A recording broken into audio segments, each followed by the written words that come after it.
Hi అండి, welcome to our channel ధన్య తేజ్. మనమైతే ఈరోజు గోంగూర పులిహోర తయారు చేసేద్దాం. చాలా టేస్టీగా ఉంటుంది, హెల్త్కి కూడా చాలా మంచిది. ముందుగా రైస్ని ఉడికించుకొని ఒక ప్లేట్లోకి తీసుకొని పూర్తిగా చల్లార్చుకోవాలి. వీడియోలో చూపిస్తున్న విధంగా అన్నాన్ని పొడి పొడిగా చేసుకొని పక్కన ఉంచుకోవాలి.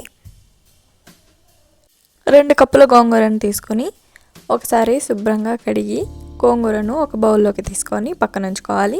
1/4 టీ స్పూన్ మెంతులు, పావు టీ స్పూన్ నన్ను కూడా అనొచ్చు, 1 టీ స్పూన్ పచ్చిశనగపప్పు, 1 టీ స్పూన్ ఉద్దిపప్పు, 1/2 టీ స్పూన్ జీలకర్ర, 1/2 టీ స్పూన్ మిరియాలు, 4 ఎండుమిర్చి, 1 టేబుల్ స్పూన్ ధనియాలు వేసుకుని మీడియం ఫ్లేమ్లో ఉంచి పప్పులన్నీ బాగా వేగేంత వరకు వేయించుకోవాలి.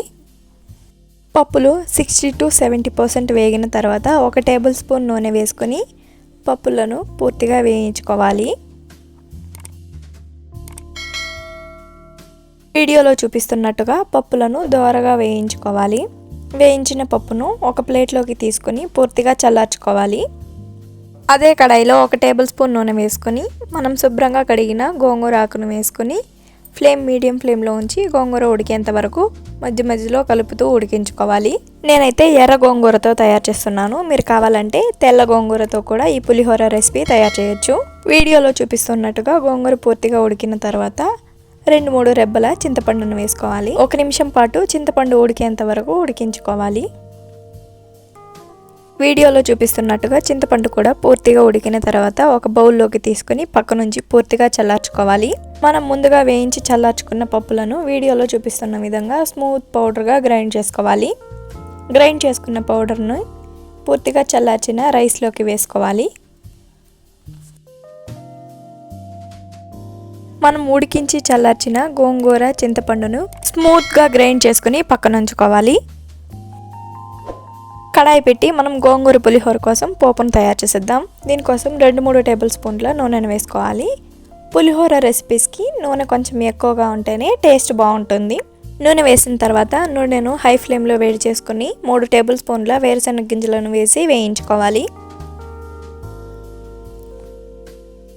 వీడియోలో చూపిస్తున్న విధంగా వేరుశనగ గింజలను 80% వేయించుకున్న తర్వాత 2 టేబుల్ స్పూన్ల పచ్చిశనగపప్పు, 2 టేబుల్ స్పూన్ల ఉద్దిపప్పును వేసి వేయించుకోవాలి.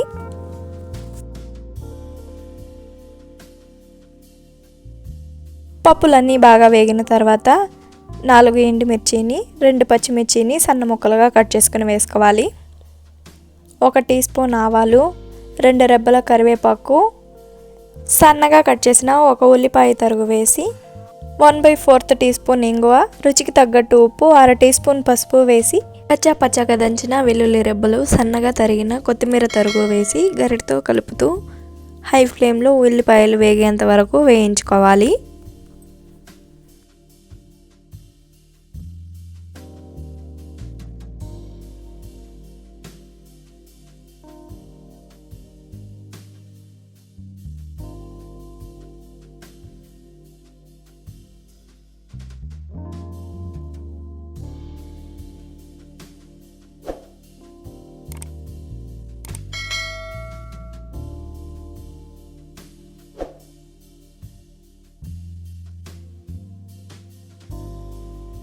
వీడియోలో చూపిస్తున్న విధంగా పోపు మొత్తం వేగిన తర్వాత మనం ముందుగా గ్రైండ్ చేసుకున్న గోంగూర పేస్ట్ని పోపులో వేసుకొని గోంగూర పేస్ట్ పోపులో కలిసే విధంగా గరిటతో బాగా కలుపుకోవాలి.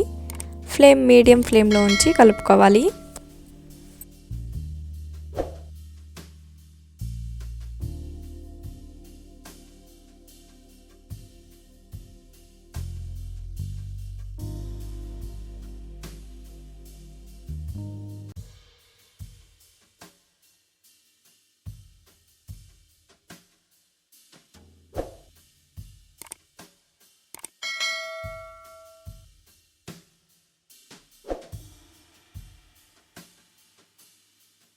గోంగూర పేస్ట్ పోపులో బాగా కలిసిన తర్వాత పోపును మనం ముందుగా చల్లార్చిన అన్నంలో వేసుకొని మనం ముందుగా గ్రైండ్ చేసుకున్న పొడి పోపు అన్నంలో కలిసే విధంగా బాగా కలుపుకోవాలి.